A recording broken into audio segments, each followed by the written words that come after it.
ازيكم يا جماعه؟ النهارده احنا هنتكلم عن ازاي نأسس مزرعه انتاج ديدان ريد ويجلر وتايجر وورم باعلى انتاجيه من الديدان سواء في الصيف او في الشتاء. الفيديو ده مليان معلومات مهمه جدا. لو استفدتم ما تنسوش تدوسوا لايك ويلا بينا نبدأ الفيديو. نتكلم عن البيئه الطبيعيه اللي هي بتعيش فيها.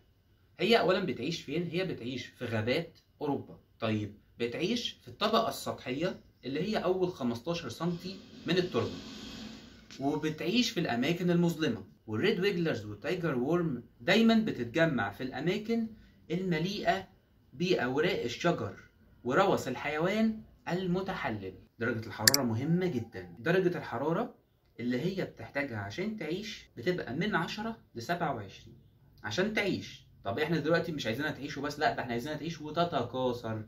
يبقى ساعتها انا لازم اعرفك شويه حاجات كده. بس الاول لازم تعرف ايه اللي يحصل لو درجه الحراره نزلت عن العشرة ولو طلعت عن 27. لو طلعت عن 27 هي بتموت، خلاص ده الموضوع منتهي. طيب لو نزلت عن العشرة، لو نزلت عن العشرة بتبدا الريد ويجلرز والتايجر وورم تدخل في مرحله من السكون والبطء الشديد في الحركه وفي الاكل وفي تحويل سماد الفيرمي كومبوست وفي وضع الشرانق. ومع الوقت بتبدا تخش في مرحله بتسمى بالبيات الشتوي. ولكن برضو ارجع واقول لك درجه الحراره العاليه بتاذيها لان هي بتموتها خالص. على الاقل درجه الحراره كل ما توطى هتخش في بيت شتوي بس مش هتموت. ايه بقى درجه الحراره المثلى اللي انا اقدر اوصل بيها لاعلى انتاجيه؟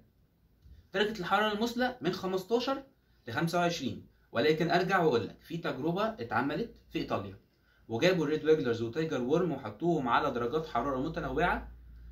حطوهم على 15 وعلى 20 وعلى 25 عشان يعرفوا انهي واحده هي الاحسن. ولقوا ان درجه حراره 25 كان عندها اعلى نسبه نمو واعلى نسبه وضع شرانق. وفضلت التجربه مستمره ل3 سنين. الدود دوره حياته فضلت شغاله ما تاثرش نهائيا. هنتكلم عن البي اتش او القلويه، ودي نقطه مهمه جدا. الريد ويجلرز والتايجر وورم بيقدروا يعيشوا من 5 ل 9 بي اتش. ولكن برضه ارجع واقول لك ان درجه البي اتش او درجه القلويه المناسبه ليهم هي من 6 ل 7. عمر الدوده، عمر الريد ويجلرز والتايجر وورم بيعيشوا من سنه ل5 سنين.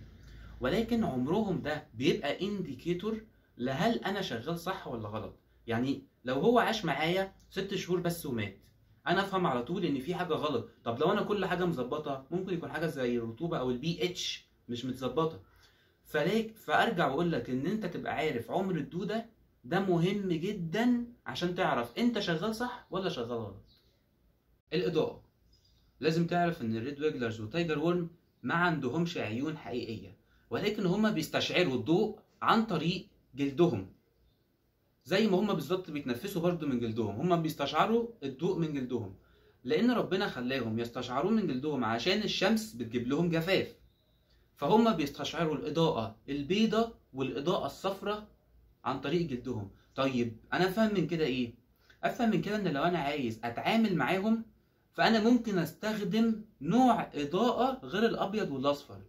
وفعلا ده اتنفذ واتطبق في أوروبا إن هم بيستخدموا دلوقتي نوع اللمض الأحمر والبنفسجي في التعامل معاهم. يعني لما بيجوا يقلبوا المزرعة أو لما بيجوا يتعاملوا مع الدود بيستخدموا البنفسجي او الاحمر. الرطوبه، هما بيحتاجوا رطوبه من 60 ل 70%. التغذيه، وهنا انا هكلمكم عن 3 حاجات في التغذيه. حاجات ما ينفعش اكلها لهم نهائيا، حاجات اكلها لهم بس بكميه قليله، وحاجات مهمه وهي دي اللي بتدي اعلى انتاجيه من التكاثر. طيب نبدا بالحاجات المهمه اللي بتدي اعلى انتاجيه من التكاثر. احنا عندنا المواد اللي هي بتستهلكها يا اما مواد كربونيه يا اما مواد نيتروجينيه. طيب ايه المواد الكربونيه الكويسه ليها؟ الورق بتاعنا العادي اللي احنا بنكتب فيه، الكرتون، الجرايد، ورق الشجر. ال4 حاجات دولت.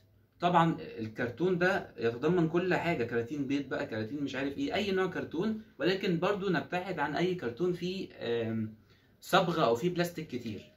تمام؟ الحاجات دي مهمه جدا.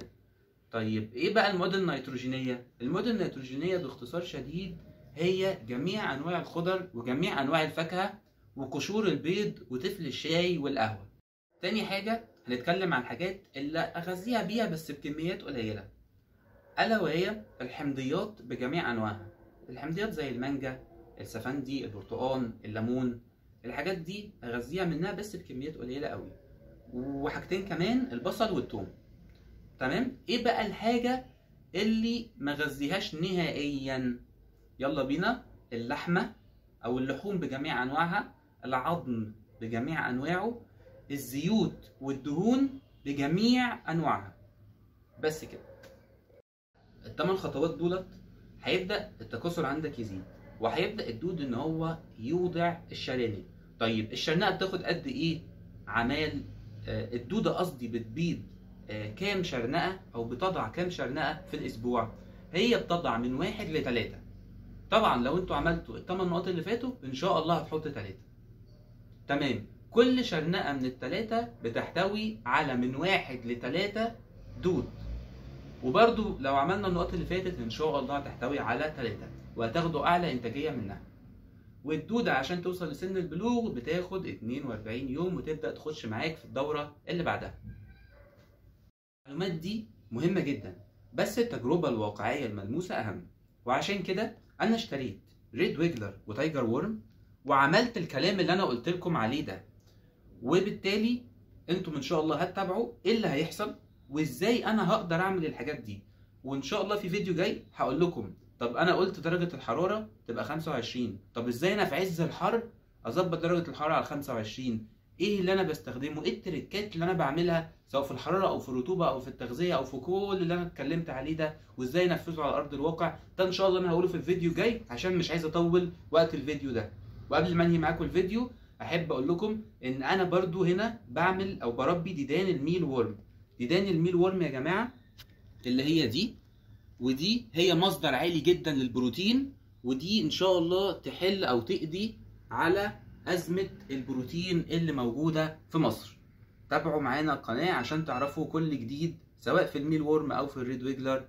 وبكده يكون فيديو النهارده انتهى. ما تنسوناش في اللايك والشير والاشتراك في القناه وتفعيل زر الجرس والدعم. والسلام عليكم ورحمه الله وبركاته.